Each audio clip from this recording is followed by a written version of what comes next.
Collector packs for Avatar have already lived a lifetime in 3 months. They spiked to around $90 a pack, and now they're sitting in the high 40s.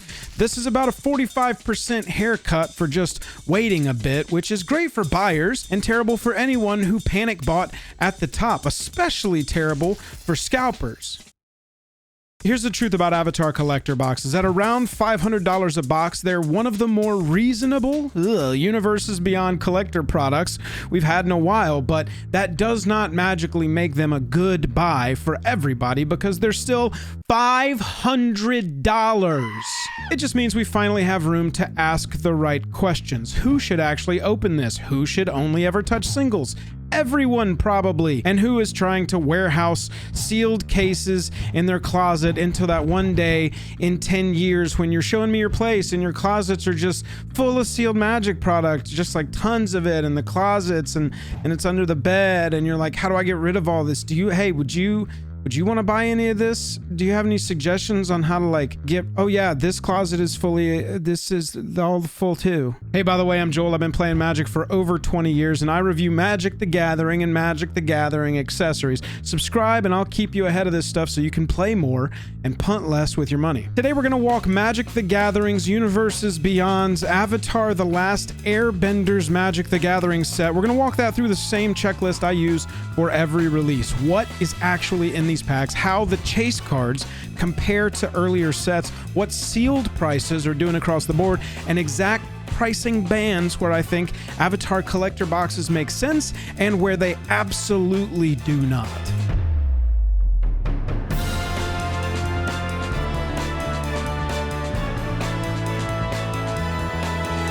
Joel, our Magic is brought to you by Card Conduit, the best place to sell your cards quickly and easily on the internet. TCG Player, the best place to buy them. Dragon Shield, the best way to protect them. And Moxfield, the only place to put your deck lists on the internet. All right, let's start with the headliner Aang, because that is what most people are secretly hoping to spike when they slam a box. Right now, Raised Foil Aang is selling in the $9,000 to $10,000 range for copies that actually move. That price will come down in the short term, maybe, but it is not drifting down into a few $100 either. This is a 5-figure card long term, I would guess, factoring in the fact that Aang is a real commander and the main character of one of the most beloved shows of all time. The best comps to me are the other headliners. The Soulstone Cosmic Foil in Spider-Man is at 50 grand. Serial Chocobos are between 50 and 100 grand, depending on if you like it graded or you like it raw nooch. Serialized Aether Spark from Aether Drift is at 2 grand. Serialized Edgar Markov from Innistrad Remastered is like 3 or 4 grand. All of those sit in that you'll probably never pull one, but the existence of this lottery keeps sealed prices propped up tier. Raised Aang lives in that same world, just without a number stamped on it. I would personally guess that there are about 500 to 1,000 copies of Raised Aang total. For any normal player opening 1 or 2 boxes, the odds are the same. It's not happening. You're not pulling it. The headliner is there to justify the psychology of the product, not to make the average box good. The card itself is very good, very playable. I've played with it and against it in Commander, and so I think that piece will always be available. It doesn't have any future pull. The Soul Stone has that, oh, there's going to be other Infinity Stones pull. I wonder what that's going to be like. So that has a little bit more of a premium on top of it, and the Chocobos are more popular, in my opinion, than Avatar, and they're just better cards, more playable, and so more iconic, more playable kind of leads to a higher level there. Plus, they're serialized, and that really helps. These Avatar cards, though, I could see them living in that 10 to 20 range for a long time, and that being where it kind of falls in this headliner range.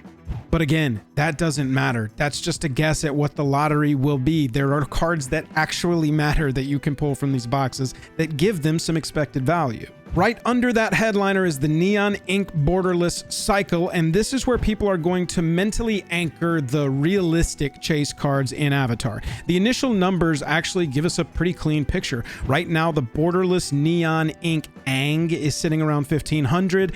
Borderless Neon Ink Firelord Zuko is around 1,500. Borderless Neon Ink Katara and Toph are both in that $1,000 range. All 4 have multiple listings. They are real prices from players small-time collectors and official stores. They aren't fantasy numbers. And honestly, that puts them in a very specific tier of chase cards that we do have clear comps for. They're behaving more like Spider-Man's Soul Stone tier than anything else. These are that same 1 or 2 per case if the sun is in the 2/3 easterly quadrant level of rarity and collectability. They're all about twice as desirable as the textured spectacular Spider-Man variants, which are all in that $500 to $600 zone. So for Avatar, the Neon Borderless cycle effectively comes the premium non-headliner lane, rare enough to matter, expensive enough to make a pack feel like a story, but nowhere near the astronomically unlikely raised foil Aang. Let's go back and look at Final Fantasy's Neon Ink Chocobos, especially the green and pink ones. Week 1, the green debuted high, dropped into the $800 to $900 range, then climbed back over $1,000, then $1,400, then didn't hit $2,000 plus until about a month later. The pink Chocobo did the exact same thing, down to $550 week 1, then $1,050, then $1,300, then $1,400. Right now, we're seeing that exact same early price wobble here with Avatar's Neon Ink cards. They launched crazy high, overcorrected downward, and now they're in that let the market figure it out stabilization window. If the pattern repeats, and it usually does, we're not at the true resting price yet, but that resting price also won't last long. Within a month is when these will start to turn up once we actually see what their desirability is when it meets with the supply. The broader takeaway is simple. These hits are going to stay 4-figure cards for a long time. They're not as rare as the headliner Aang raised foil, but they're not showing signs of being cheap anytime soon either. They're collectible first, playable second, and the market is treating them exactly like that. Cards without words on them, they're playable second. Don't argue with me on that. They're collectible first. Right under the Neon Ink borderless monster pulls is where Avatar, or any set, actually proves it's a real set and not just a headliner trap. The Field Notes cycle and a handful of marquee mythics are doing a lot of quiet heavy lifting in this set. In that middle tier of collectability, the standouts right now are the borderless Field Notes mythics like Wan Shi Tong, Librarian, and Badgermole Cub, plus cards like Appa, Steadfast Guardian, and the Walls of Ba Sing Se. Those in Field Notes treatment or even just base frame foils are already showing strong early demand. When you hit one of these, especially in borderless foil, it meaningfully changes how your pack feels. The same goes for borderless Avatar Aang and the key Azula treatments. Both the 334 borderless Battle Pose Azula and the 313 borderless scene Azula from the Dominic Mayer and Avatar finale scenes are among the best non-neon hits in this product. They're exactly the kind of card that stays relevant because they check all 3 boxes at once. Strong art, strong character, strong card. This is the core of the band that makes or breaks a collector box for me. It's what Spider-Man was missing and what Edge of Eternity's had in spades because of all the shock lands. Those shocks are $5 or $6 now, but they'll creep up into the 10 to 15 range over time, and they're hyper playable. They gave that product a real mid-tier backbone outside of the unique cards that set presented, like we were talking about with Wan Shi Tong's Librarian or the Walls of Ba Sing Se. Avatar has that same potential. Cards like White Lotus Tile, the Planetarium of Wan Shi Tong, Faded Firepower, Sozin's Comet. I fully expect some of these to trend upward as play data and content catch up. Short term, everything's going to drop like usual, so if you only want 1 or 2 of them, you should still buy singles. That's all you should ever do, really, for the majority of purchasers, is buy singles. Long term, though, those are the kind of hits that make you feel less bad when you miss on a lottery hit when you do go pay for a collector booster pack. Now, Wizards really dodged a bullet here. Coming out of that, we need to talk about what could have gone wrong because it highlights what Wizards actually got right with Avatar collector booster packs. If this product had leaned too hard on source material cards as its collector identity, it would have felt pretty flat. Non-foil source material reprints of Eternal Legal cards are already in Play Booster. We've got those. They're not all desirable either. Some of them have been straight straight up panned.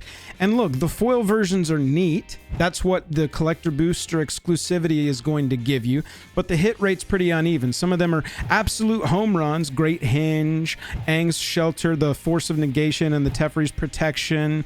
People will happily pay a premium for those, but others are just like brutal misses that carry all the stigma of all of the worst opinions of what universe could be. If you open a foil of a card nobody wants with art that is all just someone's face that nobody asked for, and they're not just a troll looking for a funny troll card to play, it barely clears bulk. So if that one bonus sheet was what was going to help carry Avatar collectors on top of the neon inks and the raised foil thing, I think that this would have been a very forgettable product. Instead, the thing that quietly saves these boxes from being Spider-Man 2 is the foil extended jumpstart and beginner box mythics that only show up here. The scene box shots too. Cards like Toph Earthbending Master, Katara Waterbending Master, Heibi, Forest Guardian, and the rest of that crew are exactly the kind of designs that have historically suffered from fake scarcity. Jumpstart cards that everybody wants but nobody can find because they only exist in a side product with a tiny print run that nobody wants to open. Putting those cards into the collector boosters, extended frame, and in foil solves two problems at once. It gives the product a real extra band of meaningful hits below the neons and field notes, and it gets more copies of desirable jumpstart cards into circulation, so we don't have any more why is this random support card $60 situation for a year and a half. So in that sense, Avatar collectors are built smarter than they could have been. The source material foils, some of them are spice, some of them are not.